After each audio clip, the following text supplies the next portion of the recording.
I took notes just on my archives project, like, I'll get into that. We're going to talk about the whole trilogy of novels, the Revolt of Fiction, but first, like, it might sound like I'm just aimlessly going from topic to topic, and like, yeah, like on a microscopic level, like the topics branch out and there's tangents, and but it comes back to the main, comes back to just existence, you know, being, we call it joyful being in the moment, in the workspace, and sometimes it's in the field, and sometimes it's in the labs. It oscillates, and within the workspace it oscillates from different workstations. And lately, like, I've been going through my archives. That's why I wanted to talk about the archives project, because I've talked a lot about the novel, but not so much about the other aspects of it, the series of archives paintings, and the actual archival work in my personal archives, different, like, management techniques or whatever of the archive. And I'd like to get into the like, kind of a post-archival theory of like really reducing the size of the archives. I mean, I don't think I invented a single thing in my whole life, you know, just to be honest. I just observed the world, and more of an documentalist or documentarian, and a bit of, I don't know, systematic kind of encyclopedist, you know. I have hypergraphia, so I have the compulsion to continuously write everything down. It's hard because, like, the streams of thoughts are there's a multitude of, it's pluralistic, like, and they're interwoven, like, streams of thoughts, and like it's hard to keep a steady line. And it's not like mental illness. I did suffer with mental illness for many years, 30 years, and I struggled a lot, but today I'm pretty much stable. It's just that when you've had, like, the non-linear thinking your whole life, like, there's residues, you know, it's residual, like, stuff. It becomes kind of like a character trait. Anyways, so I've been doing a lot of research, you know. Started with Benjamin the last month, and then got into Picasso-Brock collaboration, but I've talked about all this before. I've already done my reviews of today, my evening constitutional, which I posted online, and my morning constitution too, the music that I've been working on, which is what I'll be doing the whole summer there till the fall, and my Symphonie of the Old Village and my Seasons of the Heart year-long liturgical, secular liturgy of songs, you know, song cycle. Anyways, I did the Archives Project, what is Archives Project video a long time ago, like a while back, and now that's it. I want to do part 2, talk about the archival aspect, the experiments in the archive. Sometimes I can't read my writing. Yeah, the archive management, the logging, documentation practices. It's the foundation of my practice and of that project. With the ref card system I've talked a lot about. Yeah, so I can't read that anyways. In the archives novel, you have like a Premortem team that looks at the project itself and the risks and liabilities and how it could possibly fail, because the previous project in the other novel was a failure. The novel itself was a failure as well. They do a post-mortem analysis to investigate why the other project failed and all that. And it ends up failing this project anyways. But the thing is, I want to say is that whole aspect of doing the pre-mortem and the post-mortem and teams, it's not teams, it's me doing it, but with different roles, but like different activities, you know, tasks and all that, projects, disciplines. I do those. I started doing that during when I invented that project, like over a decade ago anyways. It's not finished. It's far from being finished. I'll never finish in my lifetime. This is a sad thing. The projects sometimes are the scale and scope is too big, but I have this holy ambition to try to like finish it all before I retire, you know. So yeah, the teams. It's basically based on the phenomenology, based on my experiments in the workspace.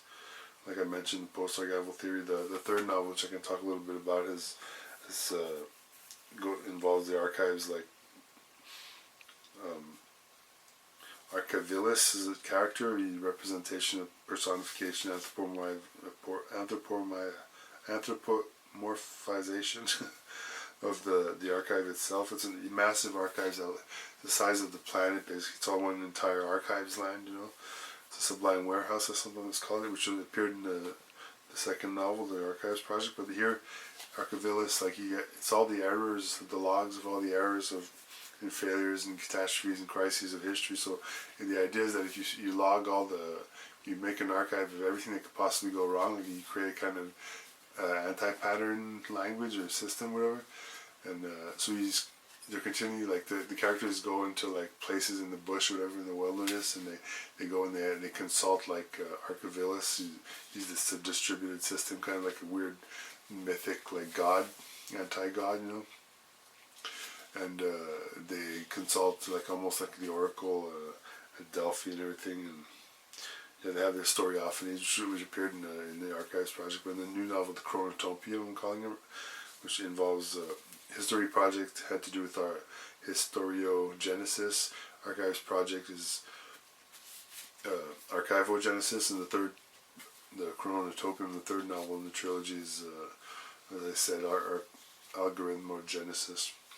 And then the whole trilogy is called the Revolt of Fiction. It's because in the two first novels, the characters put the author on trial and everything. The second novel had like a color commentator who comments like it's a sports, like a game, you know, a sport, the writing and everything, and sort of comments on the author, which is myself, you know, and my insertion into the novel. And characters, like they're afraid, like they've been political prisoners of the novel their whole lives, and they're like upset, like who has the right to put us in this fictional universe that's kind of crappy, because I'm always making fun of myself as a bad writer, you know, can't even finish his novels, just pretending that he's working on these things maybe, like who knows, he's not even writing novels, he's just sitting around talking to himself.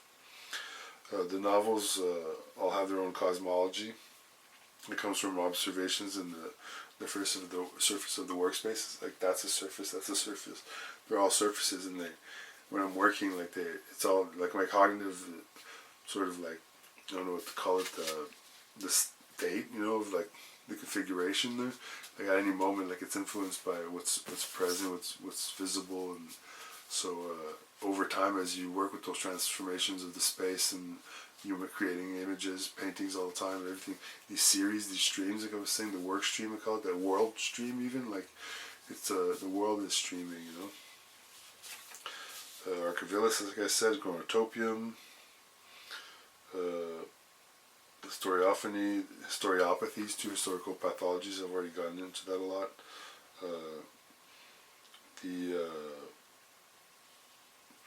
The characters, you end up being liberated in the first two novels. They have like these severe like conditions or life problems and complex like crises and conflicts and everything, and they're failures themselves as characters and as people, you know.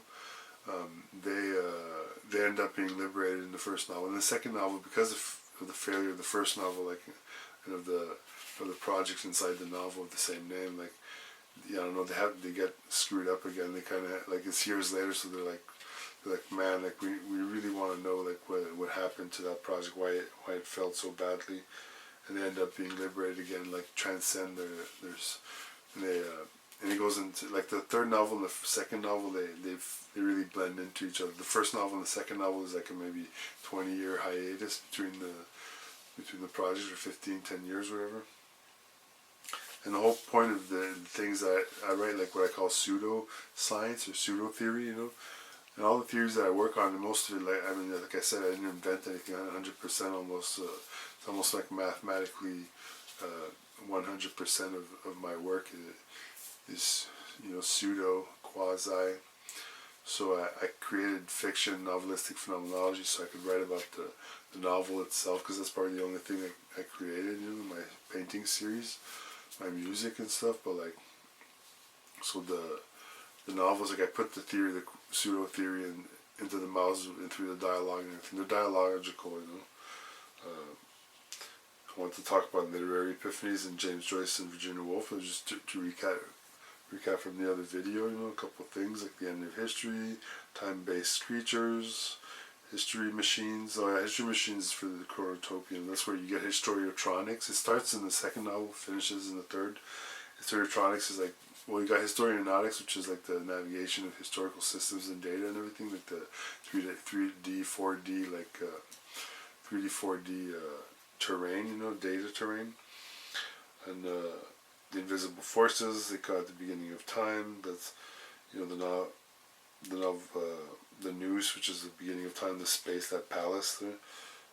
The third novel has or it starts in the second again, ends in the third, Historios, Historios system. It simulates the simulations, the Revolt of Fiction, the whole thing, you know, it's all simulation. What right do I have to write this fiction? The third novel we have Captain Sparks, that's my latest invention. He's like he's not captain, he's a commander, Commander Sparks. When you fall asleep, because these are all phenomena, like they actually exist in human life, you know. I'm just documenting it. Like you're falling asleep, and oh, you get an idea, you like that. That's Commander Sparks. He's like, let's continue the mission. Like we gotta get back to the ship. That's so notorious for me. It happens so much. Like I wake up in the middle of the night with I have to write. In my sleep, I'm trying to write, like the compulsive writing. Color commentator. There's a judge of the reality TV show, you know, the game show, whatever, the Lifeboat, like the same thing as the color commentator. It's like he's judging the writing, like kind of like one of those angry like judges, like what the hell are you doing? Like your writing sucks. Like get out of here. So the failures of the novels are representations of the civilization project. That's kind of a failure. The history itself. Historiomics, Historionautics, Historiotronics. Historiotronics is the technology, the electronics of the whole navigational systems of history, you know. Like I'll probably get into that another time. The derivatives, you know, like the historiography, you could say, is the first derivative of history. It's this history and historical writing with regard to time over time. Historionomics is the second derivative. It's a derivative of historiography. Then you get historionautics, historiotronics, and it goes on chronotronics and all the trans-reality dynamics, whatever, all this invented bull crap. Storehouse of errors, of the failures, nonlinear navigation of archival records, on the experiments in the workspace, the novel as a system, narrative of the phenomenological ontology of the novel as the workspace. It's a story also about work, the workspace, or workscapes, sometimes I call them. It's good that I can't read all my writing because it won't take so long to go through all of this. The tonal cinema, the exhibition tonal cinema that I started in 1998, finished about 2002.